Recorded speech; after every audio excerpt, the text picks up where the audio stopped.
So I'm Instructor John Rigdon. I'm a Public Safety Institute instructor with Clayton County Fire and Emergency Services.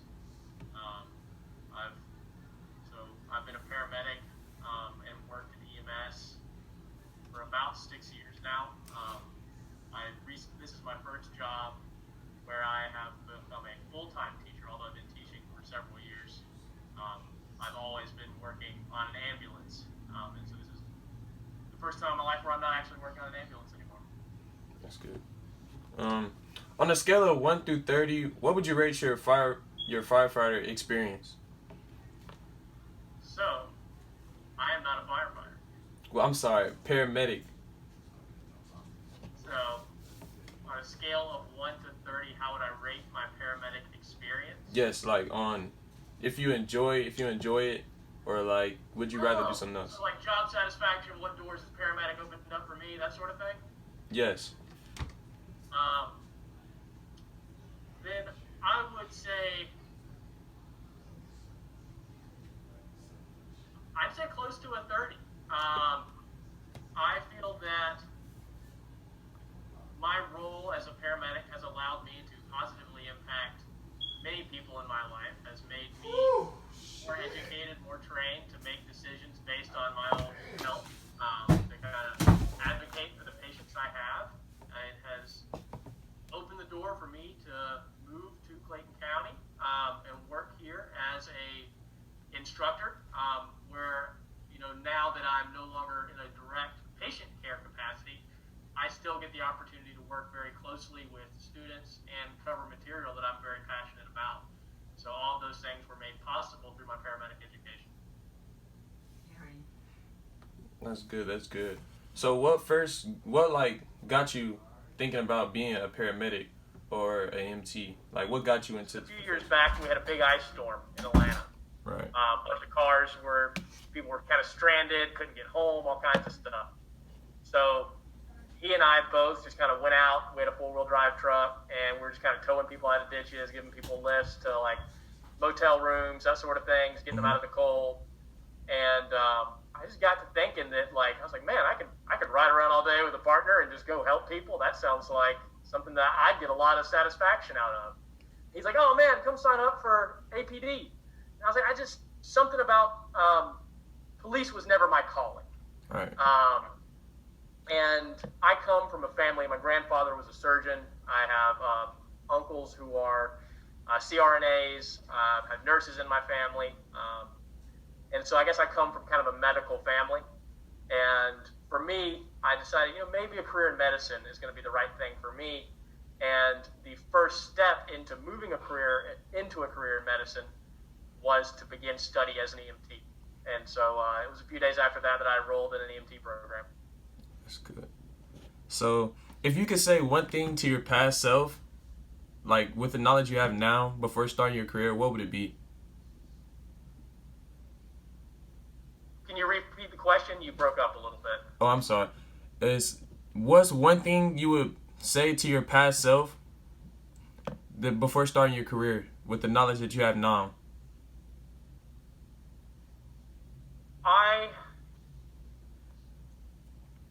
I would encourage my past self to know that if you're not moving forward, you're kind of moving backwards. So I was concerned about, I want to become an EMT and then be a really good EMT before I become an AEMT. I want to be a really good AEMT before I become a paramedic. I want to be a really good paramedic for a little while before I move on. And I kind of realized in doing that I was limiting myself. And so I'm a firm believer in education, and I think that we should always be looking at kind of improving or bettering ourselves. And so just focusing on being the best thing you can be right in that moment, you can kind of lose sight of where you're going to be in the future. So always maintaining that plan, because I feel like I waited a little longer than I necessarily needed to become a paramedic. I could have accelerated that timeline, and I think ultimately I would have been out in the field providing higher quality care sooner otherwise. That said, I had some great experiences in EMT and an AMT. That's excellent. So when was the moment, or what made you say, like, yes, that you wanted to continue doing continue being a paramedic, EMT? Like, what made you stay in this career? People. I'm fundamentally somebody who I like people. I'm a social person, and when I see someone that has a problem, I'm the type of guy that I want to help you out. I want to figure out what's going on, what's giving you trouble. Let's figure it out together. And you can see how, in the role of a paramedic, that's kind of what you're doing. All right. You're there for somebody who is in need. They have a medical issue most likely, but sometimes we get called on all kinds of things. And fundamentally, just being able to be someone that helps somebody through a difficult time in their life is a immense source of gratification and a drive to carry on. That same desire is found when I am teaching. It's exciting for me to see someone who is becoming familiar with the same material that I know and love, and help them make those connections that got me excited when I first started learning those things. And basically giving students the tools to be successful, whether in this field or just in general academic success. Right. So, what would you say is the most difficult thing about being a paramedic? You can probably ask anybody in this field, and I can extend that to most public safety, and it's going to be work-life balance. It's hard to make sure you're making enough time for your family, your loved ones, and not letting the stresses of the job bleed into your personal life. This is a field where we miss most holidays. We work long hours, and you have to be prepared for that.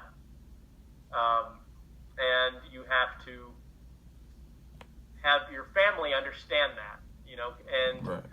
Thankfully my wife is in the same field, but for a lot of families, I know it becomes a big source of conflict. So I think that is one of the single biggest challenges facing anybody in public safety. Right. So, what is one thing you would say to a young teen or a young man who wanted to be in your position, who wanted to be a paramedic? Like, what is one word of advice you would give them? Study hard. It's a lot of what draws, especially young men, into this field is there's some excitement. There's without a doubt some exciting, high stress, high adrenaline moments that you're going to be involved in. And a lot of people that get into this, that's exciting to them. They look forward to that kind of stuff. And the classroom material isn't necessarily as fun. And so realizing that just because it's fun doesn't necessarily need to be your motivating factor. You need to say, hey, I want to be the best provider I can be because my patients don't deserve any less. And so it's on me to make sure I'm applying myself to my studies. So when I get into that critical situation and they're relying on my knowledge, I have that knowledge and can deliver it. That's excellent. So, was there ever any point in time where you thought about switching career paths once you were already in the field? Of course. Like I said, family issues.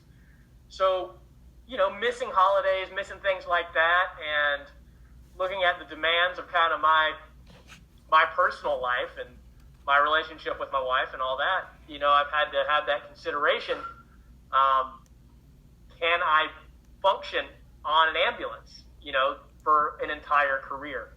And realizing that we kind of joke it's a young man's game, in that, it's physically taxing. You're one back injury or bad lift away from having your livelihood taken from you. So you have to plan for that eventuality, Right. that you're not going to spend your whole career in the back of an ambulance. And that's kind of the other piece of advice I would give to somebody becoming a paramedic is I view paramedic as a intermediate step to something else. I don't see someone being a paramedic for a career. Paramedic firefighter absolutely can be a career, but paramedic by itself is not a career, not currently. So perhaps you want to use that to get patient contact hours and move on to medical school or PA school, move into the hospital as a nurse, or you want to move into EMS instruction and teach paramedics. So there are different pathways available to you, but you always need what I would say is a plan. So if I can't do this, what can I do? So if that's taken away from you, you're not lost, but you have a clear plan of what you want to do. Thank you. And last question I have for you today is, when you were in high school, did you ever see yourself being where you are now? No. I'd say it's kind of funny. When I was little, real little, like we're talking elementary school, and I love shows like Rescue 911 where we get to see these bad calls and all kinds of stuff and talking about medical stuff. And I love science and studying science. And then somewhere kind of along the way, I guess it was probably in high school, maybe middle school, I just kind of thought that I was going to end up doing something different. I kind of got that advice, like find something you're passionate about. And I don't know what really led me to kind of get distracted from medicine as a field. But I kind of thought about being a lawyer like everybody else, or business school, stuff like that. And it really took, that day with my police officer friends riding around helping folks out, be like, man, let's go back to what I wanted to do way back when and get out and start helping people. All right. Well, I don't have any more questions. Thank you so much. Yeah, you helped me out a lot. Oh, of course, Mr. Green. I appreciate having you in class. Appreciate